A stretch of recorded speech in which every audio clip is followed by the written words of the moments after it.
दूजा सिमरा तो प्यारा बिसरा। भगवान कैसे आते हैं जीवन में, एक विशेष रूप लेके साकार का ही तो आते हैं और उसके बाद वो मुझे हर रूप में मिलते हैं। तुम्हारा अपने भगवान से सच्चा स्नेह जुड़ा है। इसकी सबसे बड़ी पहचान ही यही है कि वो तुम्हें हर रूप में मिलता है, उसके सिवाय कुछ दिखता ही नहीं। अगर उसके सिवाय कुछ दिखता है तो स्नेह नहीं, और स्नेह नहीं तो इष्ट नहीं। अगर तुम्हारे मन ने किसी को अपना इष्ट माना है तो तुम्हें वो हर रूप में समझ में आना चाहिए। अगर ऐसा नहीं हो रहा तो समझना तुम प्रेम के भ्रम में हो, और साथ ही साथ समझना कि तुम इष्ट कह रहे हो पर निश्चय वाली तो कोई बात है ही नहीं। यही मज़ा है सबसे बड़ा इस प्रेम का कि मुझे अपना प्रियतम हर रूप में नज़र आता है। जिधर देखूं उधर तुम हो, नज़ारा हो तो ऐसा हो। दूजा भाव ना होए, दूसरा नहीं दिखना चाहिए। दूसरा दिखा तो तार टूट गए। प्यारे के अलावा कुछ नज़र आया तो भक्ति में विक्षेप हो गया। मीरा को अगर सांप दिखता था भक्ति में विक्षेप हो जाता, पर सांप नहीं है, रूप सांप का है, पर मिलता तो मेरा कृष्ण मुरार है। प्रेम की ऊंचाई यही है कि प्रेम द्वैत की नीचता छोड़ देता है, द्वैत के झगड़े छोड़ देता है और निर्मल होके चलता है। प्रेम की ऊंचाई यही है, उसके पास राग द्वेष, तेरी मेरी, ईर्ष्या जलन, कुढ़न सड़न, इन सब चीज़ों के लिए कोई स्पेस नहीं है। क्योंकि प्यारे से तार तोड़ूं और इस द्वंद्व में जाके मन रखूं, प्रेम को कभी भी ये स्वीकार नहीं होता। प्रेम को सिर्फ प्यारा स्वीकृत होता है। मीरा को महल स्वीकार नहीं, ऐश्वर्य स्वीकार नहीं, महारानी का ओहदा स्वीकार नहीं, सिर्फ अपना प्रियतम स्वीकार्य है। उन्हीं को हर जगह ढूंढती है और देखती है। हम तो गाते हैं भगवान के लिए कि प्रेमियों को ढूंढती है उनकी नज़र। होना तो भक्त को ये चाहिए कि हर वक्त उसकी नज़र अपने प्यारे को ढूंढे ना, बस हर जगह वही प्यारा दिखाई दे।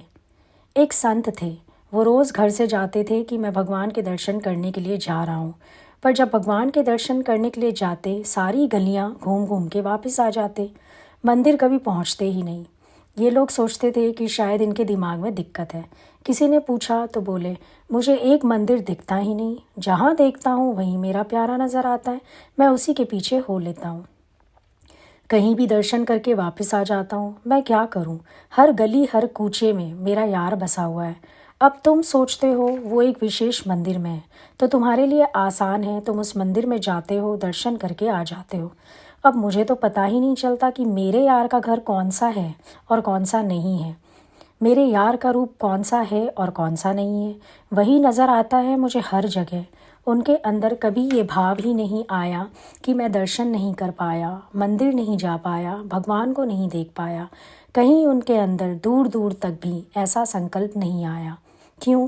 क्योंकि प्यारे के सिवाय कुछ देखा ही नहीं। प्रेम क्या करता है? प्रेम दृश्य नहीं बदलता, दृष्टि बदलता है। और अगर प्रेम में दृष्टि ना बदले तो प्रेम है ही नहीं वो। प्रेम नज़र बदल देगा। प्रेम आपको प्रियतम से फ्री होने ही नहीं देगा। हर समय आप उल्लास में, आनंद में, मौज में अपने को ऐसा महसूस करोगे। हर समय आप प्रफुल्लित रहोगे। किसी से विक्षेपता का कोई अर्थ ही नहीं निकलेगा। मंदा किसनू हाँकूं है ही करतार। जब करतार ही करतार है तो अच्छा कौन, बुरा कौन, सही कौन, गलत कौन, निंदा किसकी करें, अवगुण किसकी ढूंढें। प्रेम क्या जानता है? प्रेम सिर्फ अपने प्रियतम का गुण जानता है, और वो गुण केवल प्रियतम से नहीं, सब में उस गुण को जान लेता है। अगर गोपियों से पूछा जाए, वो कहती हैं हमारे कृष्ण के सिवाय तो कोई जगदीश है ही नहीं। तो क्या मतलब है इसका?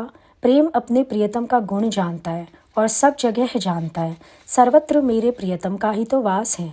इंसानी स्वभाव जो है वो अलग है, पर प्रेमी का स्वभाव अलग है। जब आपको डिवाइन लव स्पर्श करता है आप डिवाइन होने लगते हो। जब तक आपको इस रूहानी प्यार ने स्पर्श नहीं किया तब तक आप रूहानियत के लक्षणों से दूर हो, अपने देह भाव में हो, अपने अहंकार में हो, बातें चुनने में हो, निंदा चुगली करने में हो, इसी में मस्त रहते हो। जिस दिन ये प्रेम आपको स्पर्श करता है ये आपकी दृष्टि बदल देता है। संसार में लोग क्या करते हैं, एक बच्चा पैदा होता है तो बेटे में लोग बाप को देखने लगते हैं।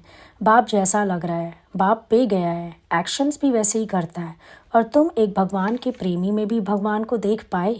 विचार करो। संसार के लोग ढूंढते हैं, पिता पुत्र में अपने को ढूंढता है।